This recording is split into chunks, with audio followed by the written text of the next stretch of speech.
마포구 합정동의 밤은 지상 50층의 높이에서 내려다보면 하나의 거대한 보석 상자처럼 빛나고 있었다. 사방이 통유리된 300평 규모의 공간. 강혁 탐정 사무소의 내부는 최고급 인테리어와 최첨단 실험 시설이 은은한 조명 아래 어우러져 미래에서 가져다 놓은 것 같은 분위기를 풍기고 있었다. 대리석 바닥 위를 로봇 청소기가 소리 없이 미끄러지듯 지나가고 있었고, 옥상 헬리포트 방향에서는 야간 정비를 막 마친 최첨단 드론의 미세한 구동음이 가느다랗게 흘러들어왔다. 밤이 깊어갈수록 서울의 불빛은 더 선명해졌고 50층 위에서 바라보는 그 풍경은 어딘가 비현실적이기까지 했다. 천억대의 자산가, 전직 서울지방경찰청 강력계 베테랑 형사. 42의 사내 강혁은 넓은 가죽 소파에 깊숙이 몸을 묻은 채 위스키 잔을 천천히 돌리고 있었다. 키 185cm, 체중 75kg, 군더더기 하나 없는 다부진 강철 체력의 소유자였다. 햇볕과 세월에 검게 그을린 얼굴, 짧게 깎은 머리, 그리고 왼쪽 눈썹을 대각선으로 가로지르는 옅은 흉터가 천장의 간접 조명을 받아 유난히 도드라져 보였다. 은퇴한 권투 선수 같다는 말을 자주 듣는 외모였지만 그의 눈빛만큼은 달랐다. 그 어떤 학자보다 날카롭고 그 어떤 포식자보다 집요한 눈. 위스키의 호박색 액체 위로 천장 조명이 일렁이고 있었고 강혁은 그 일렁임을 물끄러미 바라보고 있었다. 그날 밤 아직 아무 일도 일어나지 않았던 그 순간까지는 탐정님, 내일 오전 일정과 드론 자율주행 경로 확인해 두었습니다. 사무소의 정적을 깨뜨린 것은 또렷하고 차분한 여성의 목소리였다. 이애나. 29의 나이에 국립과학수사연구원 법화학과 분석화학 석사 학위를 지닌 여인이었다. 훤칠한 키에 둥근 안경을 쓰고 긴 머리를 단정하게 하나로 묶은 그녀는 상속받은 재산만으로도 남은 평생을 호의호식하며 살 수 있는 부유한 처지였다. 그런데도 그녀는 강혁의 곁에 있었다. 왓슨 박사이자 분석 전문가이자 때로는 강혁조차 미처 보지 못하는 것을 짚어내는 최고의 파트너로서 이 밤중에도 그녀는 부검실에서 그러했듯 태연한 얼굴로 김밥을 씹으며 모니터를 응시하고 있었다. 형광등 불빛 아래서 시신을 다루던 그 손으로 김밥을 집어먹던 시절의 습관이 아직도 남아있었다. 애나 씨, 이 시간에 또 김밥입니까? 저녁도 많이 먹었잖습니까? 강혁이 부드러운 목소리로 물었다. 그가 애나를 부를 때면 목소리에는 늘 깊은 존칭이 담겨 있었고 그 존칭 아래에는 본인조차 의식하지 못하는 혹은 의식하면서도 애써 외면하는 숨겨진 연정이 묻어나곤 했다. 저혈당 예방을 위한 실용적인 조치입니다, 탐정님. 뇌를 많이 쓰면 포도당이 부족해지니까요. 애나는 흔들림 없는 극도의 차분함과 이성적인 태도로 대꾸했다. 모니터에서 눈을 떼지도 않은 채였다. 하지만 그녀 역시 강혁을 향한 마음을 마음속 가장 깊은 곳에 단단히 숨겨둔 채 살아가고 있었다. 두 사람 사이에는 늘 그런 묘한 긴장이 흘렀다. 서로를 향한 감정을 알면서도 모르는 척, 모르면서도 아는 척. 추리소설보다 더 복잡한 감정의 미궁이 두 사람 사이에 놓여 있었다. 그때였다. 사무실의 첨단 보안 시스템이 경고음을 울렸다. 짧고 날카로운 전자음이 공간을 갈랐다. 모니터에 현관 CCTV 화면이 자동으로 떴고 강혁과 애나는 동시에 시선을 돌렸다. 밤 11시가 넘은 시각, 예고 없는 방문객이었다. 이 시간에, 이 높이에 아무런 사전 연락도 없이 찾아오는 사람이라면 보통 일이 아니었다. 육중한 보안문이 천천히 열렸다. 들어선 사람은 30대 초반의 젊은 여성이었다. 머리카락이 사방으로 헝클어져 있었고 눈은 공포로 가득 차 있었다. 코트는 비에 젖어 축축하게 늘어져 있었고 손가락 끝이 미세하게 떨리고 있었다. 강혁은 단번에 그녀를 알아보았다. 유명한 발명가이자 사업가인 최선우의 딸 최윤이었다. 강혁 탐정님, 제발 도와주세요. 윤희의 목소리가 사무소 안에 울려 퍼졌다. 갈라지고 떨리는 목소리였다. 공포와 절박함이 뒤엉킨 외침이었다. 아버지가 사라지셨어요. 며칠째 연락이 안 돼요. 그리고 아버지가 남긴 비밀 금고에서 피 묻은 옷이 발견됐단 말이에요. 그 순간 평온하던 밤이 산산이 깨어졌다. 위스키 잔 위에서 일렁이던 고요한 호박빛은 사라지고 잔혹한 사건의 소용돌이가 사무소 안으로 몰아치기 시작했다. 비가 내리는 서울의 밤, 50층 위의 유리성에 핏빛 미스터리가 발을 들여놓은 것이었다. 윤희가 떨리는 손으로 내어놓은 것은 두 가지였다. 하나는 최선우의 셔츠, 고급 면 소재의 흰 셔츠에 검붉은 얼룩이 넓게 번져 있었다. 다른 하나는 정체불명의 메모. 누군가의 필체로 숫자와 알파벳이 뒤섞인 의미를 알 수 없는 문자열이 빼곡히 적혀 있었다. 강혁은 소파에서 몸을 일으켰다. 형사 시절의 버릇이 자동으로 되살아났다. 현장에서 가져온 물건들을 세 가지 범주로 나누어 분석하는 것, 있는 것, 없는 것, 어색한 것. 16년간 강력계에서 살아남은 사내의 사고체계는 한 번도 그를 배신한 적이 없었다. 강혁이 장갑을 끼고 셔츠를 조심스럽게 펼쳐 조명 아래 놓았다. 그리고 천천히 입을 열었다. 있는 것, 최선우 선생의 셔츠와 혈흔. 셔츠는 최 선생이 즐겨 입던 브랜드의 것으로 보이고 혈흔의 양은 상당하다. 잠시 멈췄다가 이어갔다. 없는 것, 최선우 선생이 항상 차고 다니던 한정판 시계. 그 시계는 전 세계에 10개만 존재하는 것으로 최 선생은 잠잘 때조차 벗지 않는다고 알려져 있다. 그런데 셔츠는 있는데 시계가 없다. 그리고 마지막, 강혁의 눈빛이 한층 더 날카로워졌다. 어색한 것. 이 혈흔의 방향이다. 보십시오. 피가 튀긴 것이 아니다. 닦아낸 흔적이야. 누군가 의도적으로 피를 셔츠에 묻힌 뒤 일부를 닦아냈다. 자연스럽게 생긴 혈흔이 아니라는 것이다. 강혁의 날카로운 직관이 빛을 발하는 순간이었다. 옆에 있던 실험실에서 공동연구원 송태풍 박사와 조수 나정희가 즉각 반응했다. 30대 후반의 과묵한 법의학자 송태풍은 말없이 혈흔 분석 장비를 가동했고 30대 중반의 나정희가 능숙한 손놀림으로 시약을 준비했다. 정희가 셔츠의 혈흔에 시약 한 방울을 정확히 떨어뜨렸다. 잠시 후 분석 결과가 모니터에 떴다. 이 혈흔은 최선우 선생의 것이 아니에요. 정희의 말에 방 안의 공기가 얼어붙었다. 다른 사람의 피입니다. 그리고 아주 신선해요. 최소 24시간 이내의 것입니다. 사건은 단순한 실종이 아니었다. 공기 중에 살인의 냄새가 짙게 퍼져나갔다. 사라진 발명가 최선우. 그는 주변 사람들에게 마치 그림자처럼 의혹만을 남긴 채 이 세상에서 증발해버린 상태였다. 그림자 없는 남자처럼 존재했던 흔적만 남기고 본체는 사라져버린 것이었다. 추가로 드러난 사실도 있었다. 최선우의 비서이자 정부였던 주은아라는 여인이 이미 며칠 전부터 연락이 두절된 상태라는 것이었다.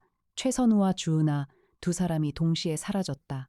그것이 무엇을 의미하는지는 아직 알 수 없었다. 탐정님, 이건 단순한 가출이나 잠적이 아닙니다. 강력범죄의 징후가 확실합니다.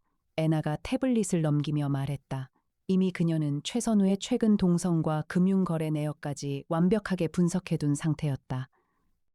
최선우의 계좌에서 대규모 자금 이동이 있었고 그 자금의 행방은 오리무중이었다. 국과수 출신답게 애나의 분석은 언제나 빈틈이 없었다. 하지만 강혁은 즉답하지 않았다. 잠시, 아주 잠시 주저하는 기색이 그의 얼굴을 스쳤다. 형사 시절의 기억이 떠올랐기 때문이었다. 한 가족의 평생이 단 하룻밤 만에 무너져 내리는 것을 수없이 지켜보았던 날들. 진실을 캐낼 때마다 그 진실이 남겨진 사람들의 가슴에 비수가 되어 꽂히는 것을 목격할 때마다 강혁의 영혼은 한 겹씩 깎여나갔었다. 진실을 밝혀내는 것이 과연 남겨진 자들에게 행복을 줄 것인가? 때로는 모르는 편이 차라리 자비인 비극도 있지 않은가. 그 성숙한 고민이 42의 사내를 잠시 멈추게 했다. 강혁은 윤희를 바라보았다. 그리고 낮고 진중한 목소리로 물었다. 윤희 씨.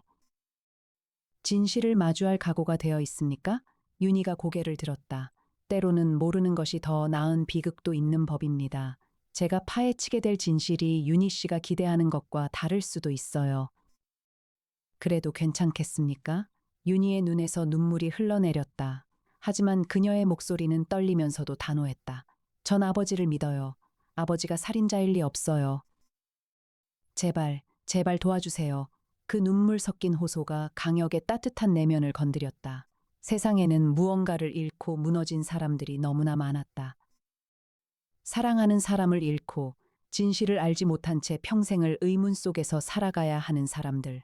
강혁은 비록 억만장자일지라도 그런 사람들의 뒤를 끝까지 따라가주고 그들을 지켜주겠다는 뚜렷한 직업적 사명감을 가진 사내였다. 그 사명감이 다시금 가슴 깊은 곳에서 불타올랐다. 강혁은 즉시 전화기를 들었다. 전화를 건 상대는 그의 형 강민혁이었다. 검찰청의 고위 간부이자 수시로 강혁의 뒤를 봐주며 공권력의 한계를 메워주는 든든한 조력자였다. 형, 나 혁이야. 전화기 너머로 잠시 침묵이 흐른 뒤 강민혁의 묵직한 목소리가 들려왔다. 이 시간에 웬일이냐? 최선우 사건 알고 있지? 검찰 쪽에 접수된 내사 자료 좀 보내줘. 다시 잠시 침묵이 흘렀다. 그리고 강민혁의 목소리가 한 톤 낮아졌다. 혁아, 그 사건은 상부에서도 주시하고 있는 거니다. 강혁의 눈이 가늘어졌다. 최선우가 개발하던 차세대 에너지 기술의 이권을 두고 거물들이 얽혀 있어. 재벌, 정치인, 그 위의 사람들까지. 조심해라. 단순한 실종 사건이 아닐 수 있다. 알겠어, 형. 자료만 보내줘. 서류는 지금 바로 애나 씨 보안 계정으로 보낸다. 그리고 혁아, 진심으로 조심해라. 고마워, 형. 강혁이 전화를 끊는 순간 애나의 태블릿에서 알림음이 울렸다. 파일 수신 완료. 애나는 빠른 속도로 자료를 훑어내려갔고 곧 고개를 들어 말했다. 자료 확인했습니다. 최선우의 비서 주은아, 거주지가 마포구 망원동의 한 연립주택으로 나옵니다. 3층 302호. 현재 경찰이 그 주변을 탐문 중이지만 별다른 소득이 없다고 합니다. 강혁은 재빠르게 판단을 내렸다. 조수 나정희 씨와 송 박사는 여기서 혈흔의 DNA 분석을 계속해 주십시오. 셔츠 혈흔의 주인이 누구인지 반드시 밝혀내야 합니다. 그리고 애나를 향해 고개를 끄덕였다. 애나 씨, 출발합시다. 애나는 이미 태블릿 화면에서 차량 원격 시동 버튼을 누른 뒤였다. 지하 주차장에서 최고급 승용차의 엔진이 조용히 깨어나는 소리가 통신 장치를 통해 흘러들어왔다. 그녀는 각종 장비와 차량을 맥가이버 수준으로 다루는 운전의 고수였다. 국과수에서 현장 출동 차량을 몰던 시절부터 닦아온 실력이었다. 엘리베이터가 지하로 내려가고 두 사람은 차량에 올랐다. 최고급 무인 자율주행 기능이 탑재된 차량이 합정동 빌딩 지하를 빠져나왔고 빗길 위로 헤드라이트의 빛이 길게 뻗어나갔다. 비가 세차게 내리고 있었다. 와이퍼가 리듬을 타듯 좌우로 움직이고 있었고 차창 밖으로 서울의 야경이 빗물에 번져 흘러내렸다. 합정동에서 망원동까지 거리는 가깝지만 이 빗속의 이동은 마치 다른 세계로 건너가는 것 같았다. 50층 유리성의 럭셔리함에서 서울 골목길의 어둡고 습한 현실 속으로 대실 해밋의 음울하고도 냉소적인 하드보일드 감성이 서울의 근현대적 골목길과 뒤섞여 기묘한 긴장감을 만들어내고 있었다. 망원동에 도착했다. 차가 좁은 골목 입구에 멈춰섰다. 강혁이 차문을 열고 내려서자 빗물이 얼굴을 때렸다. 바닥은 물웅덩이로 흥건했고 골목의 가로등은 반쯤 꺼져 있었다. 강혁은 골목의 지리를 본능적으로 읽어내기 시작했다. 건물 사이의 간격, 사각지대의 위치, 도주 가능한 경로, 강력계 16년의 세월이 만들어낸 무기였다. 누가 가르쳐주지 않아도 그의 몸이 먼저 반응하는 능력이었다. 여기입니다, 탐정님. 3층 302호, 애나가 무선 통신기로 속삭였다. 두 사람은 소리 없이 계단을 올랐다. 낡은 콘크리트 계단에 빗물이 스며들어 축축했고 어딘가에서 수도꼭지가 새는 소리가 똑똑 규칙적으로 울리고 있었다. 3층에 도착했다. 302호 앞 문이 미세하게 열려 있었다. 1cm 남짓한 틈. 하지만 그 틈 사이로 흘러나오는 것이 있었다. 냄새였다. 안으로 들어서자마자 강혁의 코끝을 찌른 것은 두 가지였다. 하나는 비릿한 피비린내, 형사 시절 수백 번 맡아본 결코 익숙해질 수 없는 죽음의 냄새였다. 그리고 또 하나는 이 상황과 전혀 어울리지 않는 고급 향수 냄새였다. 강혁의 세 가지 범주가 다시 가동되었다. 있는 것은 시신, 없는 것은 범인의 흔적, 그리고 어색한 것은 이 향수 냄새야. 방 한가운데에 최선우의 비서 주은아가 쓰러져 있었다. 목이 졸린 흔적이 있었고 가슴에는 깊은 자상이 나 있었다. 사후 강직의 정도로 보아 사망한 지 몇 시간 되지 않은 상태였다. 주은아의 얼굴은 공포에 질린 채 굳어 있었고 손가락은 무언가를 움켜쥐려는 듯 허공을 향해 뻗어 있었다. 그런데 현장에는 고급 남성 향수 냄새가 짙게 남아 있었다. 최선우는 평소 향수를 전혀 쓰지 않는 사람으로 유명했다.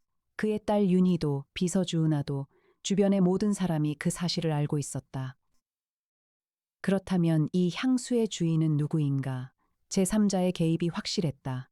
애나가 현장 사진을 찍고 증거물을 채취하기 시작했다. 국과수 시절의 습관대로 정확하고 체계적인 손놀림이었다. 강혁은 방안을 천천히 돌며 추가적인 단서를 찾고 있었다. 바로 그때였다. 창문 밖으로 그림자 하나가 번뜩이며 도망치는 것이 보였다. 3층 창문 너머 어둠 속에서 인간의 실루엣이 빠르게 움직이는 것을 강혁의 날카로운 눈이 포착한 것이었다. 애나 씨, 현장 보존에 강혁은 한순간도 망설이지 않았다. 3층 창문 틀에 발을 딛고 건물 외벽의 빗물바지 파이프를 잡고 미끄러지듯 내려왔다. 착지하는 순간 빗물이 튀었지만 무술 유단자다운 민첩함으로 충격을 흡수하고 곧바로 달리기 시작했다. 도망치는 그림자는 빨랐다. 하지만 강혁은 더 빨랐다. 좁은 골목을 가르며 추격전이 벌어졌다. 담장을 넘고 골목을 꺾고 수은빛 빗물이 두 사람의 발자국을 즉시 지워버렸다. 강혁은 본능적으로 이 일대의 지형을 읽어냈다. 이 골목은 100m 앞에서 막다른 길로 이어진다. 도망자는 그것을 모르고 있었다. 강혁은 좌측 샛길로 빠져 우회했고 막다른 골목의 끝에서 도망자의 앞을 가로막았다. 담벼락과 강혁 사이에 갇힌 그림자. 비에 젖은 두 사내가 서로를 마주보았다. 누구냐? 강혁이 외치며 주먹을 날렸다.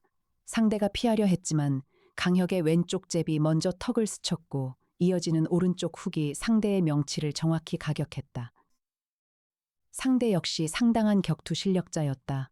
몸을 돌리며 발차기를 시도했지만 권총 특등 사수이자 베테랑 형사 출신인 강혁의 상대가 되지는 못했다. 강혁은 상대의 공격을 가볍게 흘리고 팔을 잡아 비틀어 바닥으로 맺혔다. 콘크리트 바닥에 부딪히는 둔탁한 소리가 울렸다. 빗물이 사방으로 튀었고 상대는 더 이상 움직이지 못했다. 범인의 품에서 무언가가 떨어져 나왔다. 강혁이 몸을 숙여주었다. 하나는 최선우의 한정판 시계였다. 전 세계에 10개뿐인 그 시계가 이 사내의 품에 있었던 것이다. 또 하나는 최선우의 명의로 된 수십억 원 규모의 양도성 예금 증서였다. 천문학적인 금액이 적힌 종이가 빗물에 젖어가고 있었다. 이 자는 최선우의 자산관리사야. 어느새 최첨단 드론을 조종하며 상공에서 추격 경로를 지원해주고 있던 애나가 골목 입구에 나타나며 말했다.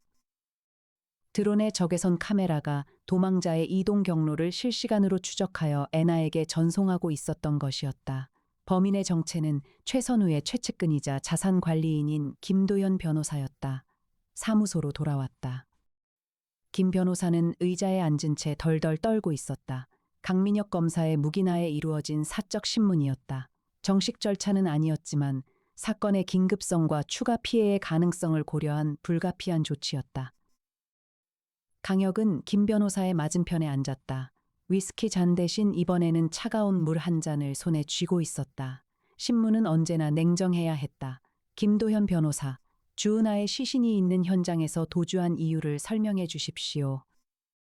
그리고 최선우 선생의 시계와 양도성 예금 증서가 왜 당신의 품에 있었는지도.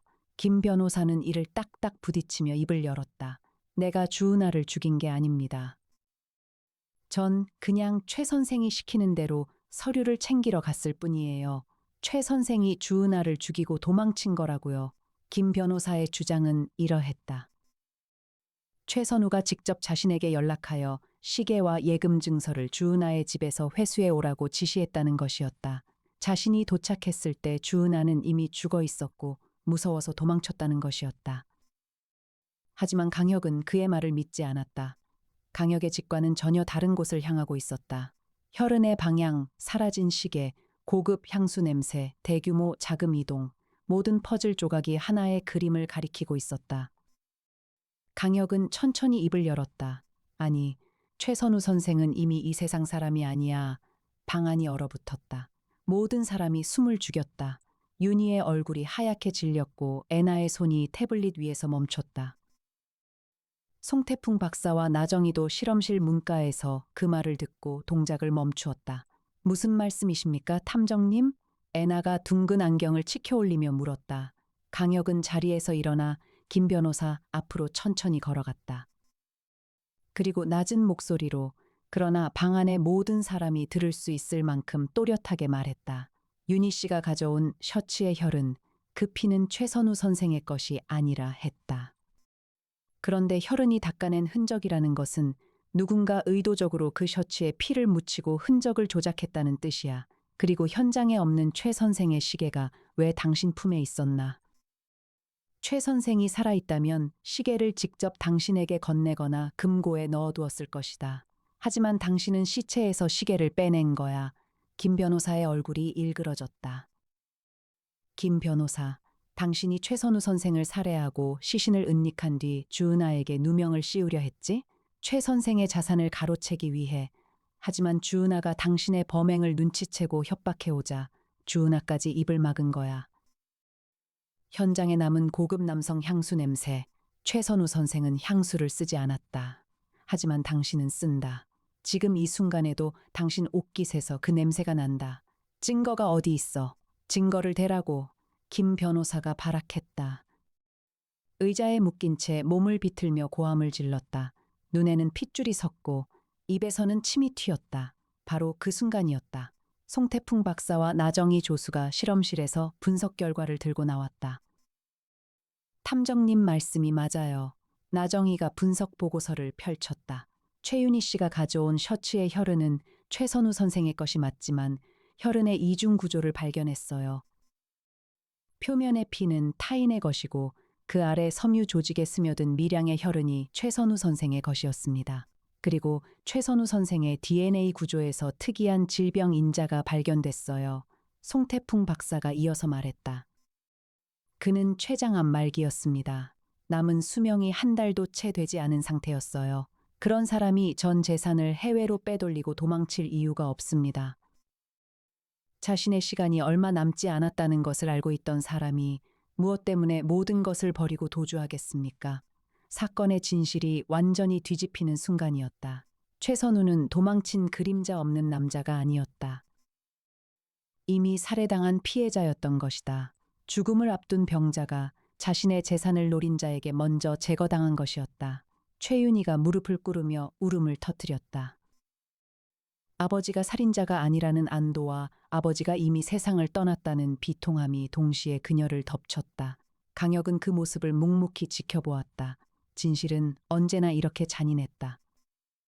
김 변호사의 최종 자백을 받아내려는 바로 그 순간이었다. 사무실의 전원이 완전히 차단되었다. 모든 조명이 일시에 꺼지고 모니터가 검은 화면으로 변했다. 최첨단 보안 시스템이 마비되고 비상 조명만이 붉게 켜졌다. 사무소 전체가 핏빛으로 물들었다. 탕! 탕! 총성이 울렸다. 고급 간판이 붙은 통유리 창이 산산조각나며 깨어졌다. 유리 파편이 비처럼 쏟아졌고 어둠 속에서 무장 괴한들이 밀려들어왔다. 검은 복면에 전술조끼, 군용 소총으로 무장한 자들이었다. 최선우가 개발하던 차세대 에너지 기술의 독점권을 노리는 거대 기업의 해결사들이었다. 그들은 김 변호사와 관련 서류, 그리고 최선우의 연구 데이터를 모두 인멸하기 위해 온 것이었다. 애나 씨, 윤희 씨를 데리고 실험실 안쪽 대피소로 가. 강혁은 소리치며 품에서 권총을 꺼내들었다. 권총 특등 사수의 실력이 어둠 속에서 빛을 발했다. 비상 조명의 붉은 빛 아래 총구에서 불꽃이 튀길 때마다 괴한들이 비명을 지르며 쓰러졌다. 정확한 사격이었다. 일발일중. 허리를 낮추고 소파 뒤로 엄폐하며 연사하는 강혁의 모습은 형사 시절 그대로였다. 하지만 적들의 수가 너무 많았다. 5, 6, 7. 깨어진 창문으로 계속해서 새로운 적이 밀려들어왔다. 강혁은 탄창을 교체하며 이를 악물었다. 그때 애나의 목소리가 등 뒤에서 울렸다. 탐정님을 혼자 둘 순 없습니다. 애나는 대피소로 가라는 강혁의 말을 듣지 않았다. 윤희를 나정희에게 맡기고 되돌아온 것이었다. 그녀는 날렵한 발차기로 다가오는 괴한의 턱을 정확히 가격했다. 괴한이 뒤로 나자빠졌고 애나는 곧바로 자세를 낮추며 다음 상대를 맞았다. 나정이 역시 실험실에서 화학 약품병을 던져 괴한들의 시야를 차단했다. 병이 깨지며 자극성 기체가 퍼졌고 괴한 둘이 기침을 하며 물러섰다. 애나의 목소리에는 평소의 차분함 대신 강한 감정이 실려 있었다. 떨림도 있었고 결의도 있었고 그리고 무엇보다 강혁을 향한 숨겨왔던 마음이 실려 있었다. 강혁은 가슴 한구석이 뜨거워지는 것을 느꼈다. 하지만 지금은 싸움에 집중해야 했다. 거대한 체구의 괴한 두 명이 양쪽에서 동시에 강혁을 덮쳤다. 소총 개머리판이 강혁의 옆구리를 가격했고 강혁은 몸을 비틀며 반격했다. 다부진 강철 체력으로 한 명의 팔을 잡아 비틀어 꺾고 이어서 다른 한 명의 명치에 무릎을 꿇었다. 난전 속에서 강혁은 그들을 압도했다. 하지만 난투의 와중에 적의 칼날이 그의 왼쪽 어깨를 스치고 지나갔다. 예리한 통증이 번졌고 피가 흘러내렸다. 괴한들을 간신히 격퇴했다. 바닥에는 신음하는 적들이 널브러져 있었고 깨어진 유리 파편이 비상 조명의 붉은 빛을 받아 루비처럼 반짝이고 있었다. 하지만 승리의 기쁨은 없었다. 김 변호사가 혼란을 틈타 치명상을 입고 숨을 거둔 뒤였기 때문이었다. 괴한 중 하나가 김 변호사를 먼저 제거한 것이었다. 입을 막기 위해 현장은 난장판이 되었다. 최선우의 시신이 어디에 있는지, 진정으로 이 모든 것을 배후에서 조종한 자가 누구인지에 대한 단서는 다시 미궁 속으로 빠져들었다. 강혁은 어깨에 부상을 움켜쥔 채 소파에 앉았다. 깊은 고뇌가 그를 덮쳤다. 자신의 탐정 사무소까지 습격당한 상황, 김 변호사의 죽음, 주은아의 죽음, 연이은 피해자들, 형사 시절 느꼈던 그 깊은 무력감이 다시 찾아왔다. 진실에 가까워질수록 더 많은 사람이 죽어가는 이 잔인한 현실. 자신의 존재가 오히려 사람들을 위험에 빠뜨리는 것은 아닌가 하는 자괴감이 밀려왔다. 제가 치료해드리겠습니다, 탐정님. 애나가 구급 상자를 들고 다가왔다. 강혁의 옆에 앉아 조심스럽게 셔츠를 걷어 올렸다. 칼에 베인 상처에서 아직 피가 배어나오고 있었다. 애나의 손길은 섬세했다. 하지만 떨리고 있었다. 국과수에서 수없이 시신을 다루었던 그 차가운 손이 살아있는 강혁의 피를 닦을 때는 이렇게 떨렸다. 애나 씨, 미안합니다. 나 때문에 위험에 처하게 해서. 강혁의 목소리는 낮고 진심이 담겨 있었다. 그런 말씀 마십시오. 애나는 소독약을 적신 거즈로 상처를 닦으며 말했다. 전 탐정님을 믿고 이곳에 온 겁니다. 세상에 무너진 사람들을 지켜주겠다는 탐정님의 신념. 저도 함께 짊어지기로 결심했으니까요. 그 결심에 후회는 없습니다. 애나의 진심 어린 눈빛이 강혁의 가슴을 관통했다. 둥근 안경 너머의 그 눈은 평소에 이성적이고 차분한 분석가의 눈이 아니었다. 한 사람의 여자로서 사랑하는 남자를 바라보는 눈이었다. 두 사람 사이에 흐르는 묘한 기류. 서로를 사랑하지만 차마 말하지 못하는 애틋함이 어두운 방 안을 채웠다. 비상 조명의 붉은 빛이 두 사람의 얼굴 위에서 일렁이고 있었다. 강혁은 다시금 마음을 다잡았다. 감정에 빠져 있을 시간이 없었다. 형에게 연락해. 검찰에 힘이 필요해. 강혁의 목소리가 다시 단단해졌다. 배후에 있는 거대 기업, 오성그룹의 회장을 무너뜨려야 해. 오늘 밤 이 사무소를 습격한 자들의 배후, 최선우의 기술을 탐낸 자, 김 변호사를 사주한 자. 모든 것이 오성그룹 회장으로 수렴하고 있어. 강혁은 형 강민혁 검사의 전폭적인 지원을 받아 오성그룹 회장의 비밀 회동 장소를 파악해냈다. 검찰 내사 자료와 애나의 금융 추적 분석, 그리고 드론의 항공정찰 데이터를 종합한 결과였다. 회동 장소는 다름 아닌 최선우 선생이 소유하고 있던 경기도 외곽의 폐공장 부지였다. 최선우 선생의 시신은 그곳에 묻혀 있을 거야. 강혁이 말했다. 자신의 범행 현장을 가장 안전한 곳으로 위장한 거지. 피해자 소유의 부지이니 수사에 손길이 닿기 어렵다고 판단한 것이다. 그리고 그곳에서 최선우의 마지막 연구 데이터까지 탈취하려는 것이야. 강혁과 애나는 최고급 승용차에 올라 출발했다. 폭우가 쏟아지고 있었다. 빗줄기가 헤드라이트의 빛을 삼켜버릴 만큼 거세었다. 애나의 탁월한 운전 실력이 발휘되었다. 고속도로를 빠져나와 경기도 외곽의 어두운 국도를 달렸다. 와이퍼가 최고 속도로 움직이고 있었지만 시야는 겨우 10m 앞까지만 확보되었다. 애나는 침착하게 핸들을 조작하며 예정보다 빠르게 목적지에 도착할 수 있었다. 폐공장이 빗속에 서 있었다. 거대한 콘크리트 건물의 윤곽이 어둠 속에서 드러났다. 녹슨 철문, 깨어진 유리창, 잡초가 뒤덮은 주차장. 그러나 건물 안쪽에서 희미한 불빛이 새어나오고 있었다. 누군가 안에 있다는 증거였다. 강혁과 애나는 소리를 죽이고 건물에 접근했다. 측면의 비상구를 통해 내부로 진입했다. 녹슨 철제 계단을 올라 2층의 작업장으로 이어지는 통로에 도달했다. 통로 끝에서 목소리가 들려왔다. 폐공장 내부의 넓은 작업장. 오성그룹의 회장과 그의 부하 넷이 긴 탁자 위에 노트북을 펼쳐놓고 무언가를 구동하고 있었다. 최선우의 마지막 연구 데이터를 해독하려는 것이었다. 차세대 에너지 기술의 설계도. 그것을 손에 넣으면 수조원의 이권을 독점할 수 있었다. 강혁이 어둠 속에서 걸어 나왔다. 거기까지다. 강혁의 묵직한 목소리가 폐공장의 콘크리트 벽에 부딪혀 울려 퍼졌다. 오성그룹 회장이 고개를 돌렸다. 50대 후반의 사내, 날카로운 눈에 은발이 섞인 머리, 놀라기는커녕 입가에 비웃음을 띄었다. 강혁 탐정? 끈질긴 쥐새끼로군. 여기서 너희 둘 다 죽여서 최선우 옆에 묻어주마. 그 한마디가 모든 것을 확인시켜 주었다. 최선우의 시신이 이곳에 있다는 것을. 회장의 손이 올라갔다. 신호였다. 마지막 전투가 시작되었다. 회장의 부하들이 무기를 꺼내 들었다. 넷이었다. 모두 전문 용병 출신으로 보이는 체격과 움직임을 갖추고 있었다. 그들이 무전기로 짧은 외국어 암호를 주고받았다. 독일어와 러시아어가 뒤섞인 전술 용어였다. 하지만 강혁은 외국어 5개국어 능통자였다.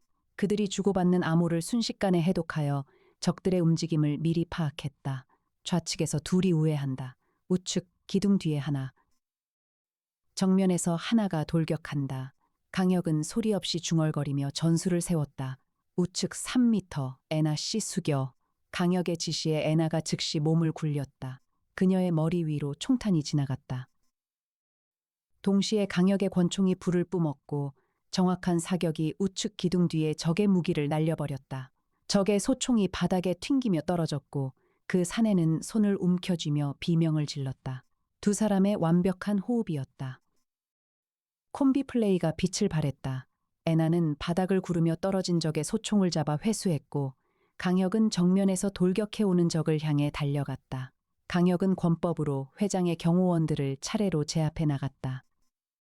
첫 번째 적의 공격을 옆으로 흘리고 팔꿈치로 관자놀이를 가격했다. 적이 쓰러졌다. 두 번째 적이 칼을 들고 덤볐지만 강혁은 칼을 든 손목을 잡아 꺾으며 동시에 무릎으로 복부를 가격했다. 세 번째 적은 애나가 뒤에서 목을 잡아 바닥에 맺혔다. 네 번째 적은 도주를 시도했지만 강혁의 총탄이 다리를 관통하여 그 자리에 쓰러졌다. 그리고 마지막으로 도망치려던 오성그룹 회장. 노트북을 움켜쥐고 비상구를 향해 뛰던 그의 다리에 강혁이 정확히 총탄을 박아 넣었다. 회장이 비명을 지르며 쓰러졌고 노트북이 콘크리트 바닥 위를 미끄러져 갔다.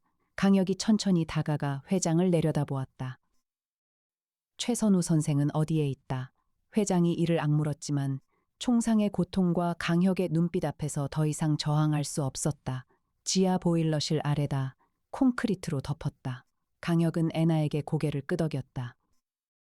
애나가 즉시 강민혁 검사에게 연락을 취했고 검찰 수사관들과 과학수사대가 출동했다. 폐공장 지하 보일러실, 콘크리트를 걷어내자 최선우 선생의 시신이 발견되었다. 췌장암 말기로 여위어진 몸. 죽음을 앞둔 사람이었지만 누군가의 손에 의해 그 마지막 시간마저 빼앗긴 것이었다. 강혁은 시신 앞에서 잠시 고개를 숙였다. 오성그룹 회장과 살아남은 공범들은 강민혁 검사에 의해 전원 구속되었다. 최선우 살해 혐의, 주은아 살해 교사 혐의, 김 변호사 살해 혐의, 그리고 차세대 에너지 기술 탈취 미수 혐의. 죄목은 길었고 증거는 명확했다. 최윤희는 아버지를 죽인 원수들을 법의 심판대에 세울 수 있었고 아버지가 평생을 바쳐 연구한 위대한 기술적 유산을 지켜낼 수 있었다. 다시 합정동의 50층이었다. 새벽이 찾아와 서울 시내가 푸르스름하게 물들고 있었다. 폭우는 그쳤고 동쪽 하늘에서 여명이 번져오고 있었다. 깨어졌던 통유리 창은 모두 새 것으로 교체되었고 난장판이었던 사무실은 다시 정돈된 모습을 되찾았다. 로봇 청소기가 다시 대리석 바닥 위를 소리 없이 미끄러져 다니고 있었고 드론은 옥상 헬리포트에서 충전을 마치고 다음 임무를 기다리고 있었다. 강혁은 새 유리창 앞에 서서 창밖을 바라보았다. 서울의 새벽은 어둠과 빛이 교차하는 시간이었다. 아직 가로등이 꺼지지 않은 거리 위로 첫 번째 햇살이 내려앉고 있었다. 강혁은 남겨진 자들의 삶에 대해 생각했다. 최선우 선생은 세상을 떠났다. 최장암이 그를 데려가기 전에 인간의 탐욕이 먼저 그를 빼앗아갔다. 하지만 그의 딸 윤희는 진실을 알게 되었다. 아버지가 살인자가 아니라는 것을, 아버지가 끝까지 지키려 했던 것이 무엇이었는지를. 그 진실 위에서 윤희는 다시 살아갈 힘을 얻었다. 강혁은 형사 시절의 질문을 다시 떠올렸다. 진실을 밝혀내는 것이 남겨진 자들에게 행복을 줄 것인가? 오늘 밤 그 답은 분명했다.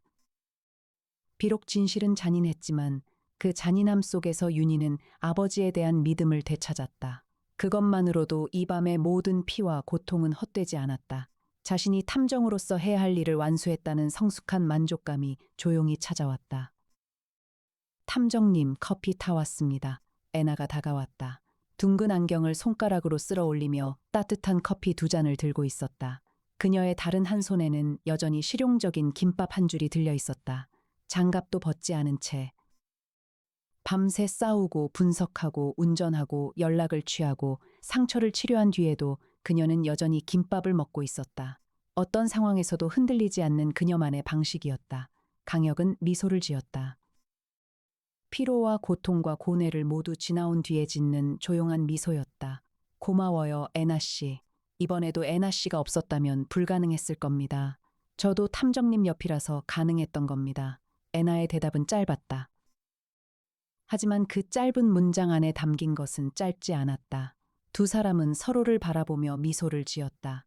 커피의 김이 두 사람 사이에서 피어올랐다. 비록 사랑한다는 직접적인 말은 하지 않았다. 오늘 밤도, 지난 수많은 밤에도, 그리고 아마 앞으로의 밤에도, 하지만 두 사람의 그림자는 동쪽에서 밀려오는 아침 햇살을 받아 하나로 길게 늘어지고 있었다. 나란히, 하나처럼, 그림자 없는 남자. 그 이야기는 그렇게 서울의 밤을 지나 진실의 빛 속으로 걸어 들어갔다. 사라진 남자의 그림자는 마침내 제자리를 찾았고 남겨진 자들은 새로운 아침을 맞이했다. 합정동의 50층 위에서 바라보는 서울은 다시 하나의 거대한 보석 상자처럼 빛나고 있었다. 다만 어젯밤과 달라진 것이 있다면 그 빛이 조금 더 따뜻해 보였다는 것이다. 강혁은 커피를 한 모금 마셨다. 그리고 다음 사건을 기다렸다. 세상에는 아직 무너진 사람들이 있었고 그들의 그림자를 되찾아줄 누군가가 필요했다. 강혁은 그 누군가이기를 자처한 사내였다. 오늘도, 내일도,